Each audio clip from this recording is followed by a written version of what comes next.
let's do a little compare and contrast between the dot product and the cross product. So let me just make two vectors. Just let me visually draw them, and maybe if we have time, we'll actually figure out, no, that's too thin. We'll actually figure out some dot and cross products with real vectors. And let me make another one. I always make a relatively acute angle. Maybe I'll make an I'll always do the acute angle. Okay, let's call the first one, let me just label them. Take forever if I keep switching colors. That's the angle between them. Okay, so let's just go over the definitions and then we'll work on the intuition. And hopefully you have a little bit of both already. So what is A dot B? Well, first of all, that's the exact same thing as B dot A. Order does not matter when you take the dot product, because you end up with just a number.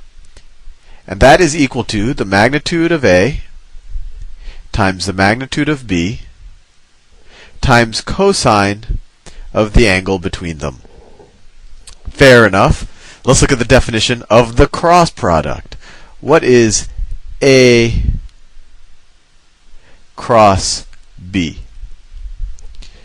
Well, first of all, that does not equal B cross A. It actually equals the opposite direction, or you could view it as the negative of B cross A, because the vector that you end up with ends up flipped, whichever order you do it in. But A cross B, that is equal to the magnitude of vector A times the magnitude of vector B. So far it looks a lot like the dot product, but this is where it diverges, times the sine of the angle between them. The sine of the angle between them. And this is where it really diverges, right? When we took the dot product, we just ended up with a number. This is just a number. There's no direction here. This is just a scalar quantity. But the cross product, we take the magnitude of A times the magnitude of B times the sine of the angle between them, and that provides the magnitude, but it also has a direction. And that direction is provided by this normal vector, which it's a unit vector.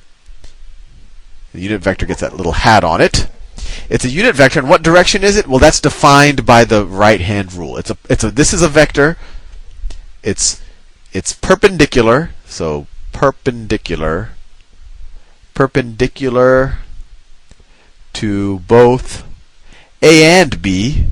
And then, well, you might say, okay, A and B, the way I drew them, they're both sitting in the plane of this video screen or your video screen. So in order for something to be perpendicular to both of these, it either has to pop out of the screen or pop into the screen, right? And when you learned about the cross product, I said, there's two ways of, to show a vector popping out of the screen, it looks like that because that's the tip of an arrow, and to show a vector going into the screen, it's like that because that is the back of an arrow, the rear end of an arrow. So how do you know which of these two it is? Because both of these vectors are perpendicular to A and B. Well, that's where you take your right hand and you use the right hand rule. So you take your index finger in the direction of A, your middle finger in the direction of B, and then your thumb points in the direction of N. So let's do that. I'm looking at my hand, and it looks like it's actually not an easy thing to do with your right hand, but your right hand is going to look something like this. Your index finger is going to, well, let me actually do it in the direction of A. So your index finger will go in the direction of A. Your middle finger goes in the direction of B. So that's my middle finger. And then my other two fingers just do what they need to do. I like to just bend them out of the way. I'm trying my best to draw. So they just curl around my hand. And then what direction is my thumb in? My thumb, well, actually I drew it in the wrong angle. My thumb is actually going in this direction, right?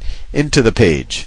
This is the top of my hand. These are like my veins, right? Or if I actually drew it correctly, where it would actually, you would see your hand from the side, so it would look like this. You would see your pinky, you'd see like your palm and your pinky would be like that. Then your other finger like this. Your middle finger would go in the direction of B, your index finger goes in the direction of A, and you actually wouldn't even see your thumb because your thumb is pointing straight down. But I think you get the point. A cross B, this n vector is pointing straight down. It's a unit vector, and this provides the magnitude. Unit vector just means it has a magnitude of 1. So the magnitudes of the cross and the dot product seem pretty close. They both have the magnitudes of both vectors there. Dot product, cosine theta, cross product, sine of theta, but then the huge difference is that sine of theta has a direction. It is a different vector that is perpendicular to both of these. Now, let's get the intuition. And if you've watched the videos on the dot and the cross product, hopefully you have a little intuition, but I'll review it because I think it all fits together when you see them with each other. Let me do some erase. No, that's not what I wanted to do. Nope, that's not what I wanted to do. I could erase this way. Okay. So first, let's study what AB cosine of theta. So if you watch the dot product video, cosine of theta, if you took, let's say B cosine of theta. What is B cosine of theta?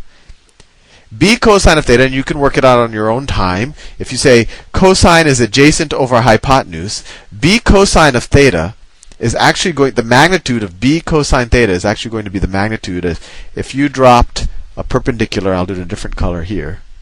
If you dropped a perpendicular here, this length right here, that's B cosine theta. Let me draw it separately. I don't want to mess up this picture too much. So if that's B,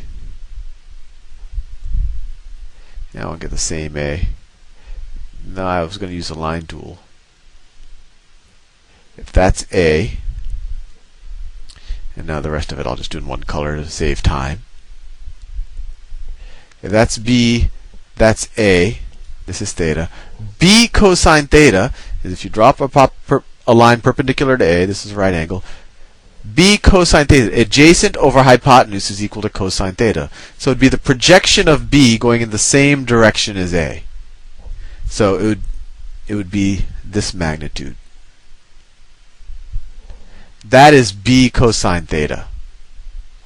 So the magnitude of that vector right there is B, the magnitude of B cosine of theta. So when you're taking the dot product, at least the example I just did it, if you view it as the magnitude of A times the magnitude of B cosine theta, you're saying what part of B goes in the same direction as A? And whatever that magnitude is, let me just multiply that times the magnitude of A, and I have the dot product. So let's take the pieces that go in the same direction and multiply them. So how much do they move together, or do they point to get together? Or you could view it the other way. You could view the dot product as, and I did this in the dot product video, you could view it as A cosine of theta B, right? Because it doesn't matter. These are all scalar quantities, so it doesn't matter what order you take the multiplication in. And A cosine theta is the same thing. It's the magnitude of the A vector that's going in the same direction as B, or the projection of A onto B. So this vector right here is A cosine theta, the magnitude of A cosine theta. And they're actually the same number. If you take how much of B goes in the direction of A and multiply that with the magnitude of A, that gives you the same number as how much of A goes in the direction of B, and then and then multiply the two magnitudes. Now, what is AB sine theta? AB sine theta. Well, if this vector right here is A cosine theta, and you learned this when you learned how to take the components of vectors, this vector right here is the magnitude of A sine theta. Right? You could rewrite this as the magnitude of A sine theta times the magnitude of B in that normal vector direction. So if you take A sine theta times B, you're saying what part of A doesn't go in the same direction as B? What part of A is completely perpendicular to B? Has nothing to do with B. They share nothing in common. It goes in a completely different direction. That's A sine theta. And so you take the product of this with B, and then you get a third vector. And it almost says how different are these two vectors, and it points in a different direction. It kind of gives you this, sometimes it's called a pseudo vector because it applies to some concepts that are pseudo vectors. But the most important of these concepts is torque. When we talk about the magnetic field, the force of a magnetic field on an electric charge, these are all forces, or these are all physical phenomenon where what matters isn't the direction of the force with another vector, it's the direction of the force perpendicular to another vector. And so that's where the cross product comes in useful. Anyway, hopefully that gave you a little intuition. And you could have done it the other way. You could have written this as B sine theta, and then you would have said, oh, well, that's the component of B that is perpendicular to A. So B sine theta actually would have been this vector. right? Or let me draw it here. That'd make more sense. This would be b sine theta. So you could switch orders. You could visualize it either way. You could say this is the magnitude of b that's completely perpendicular to a. You multiply the two, and then use the right hand rule to get that normal vector. And that right hand rule, there's nothing. We just decided, that we're going to use the right hand rule to have a common convention. But people could have used the left hand rule, or they might have used it a different way. It's just a way that we have a consistent framework, so that when we take the cross product, we all know what direction that normal vector is pointing in. Anyway, in the next video, I'll show you how to actually compute dot and cross products when you're given them in their component notation. See you in the next video.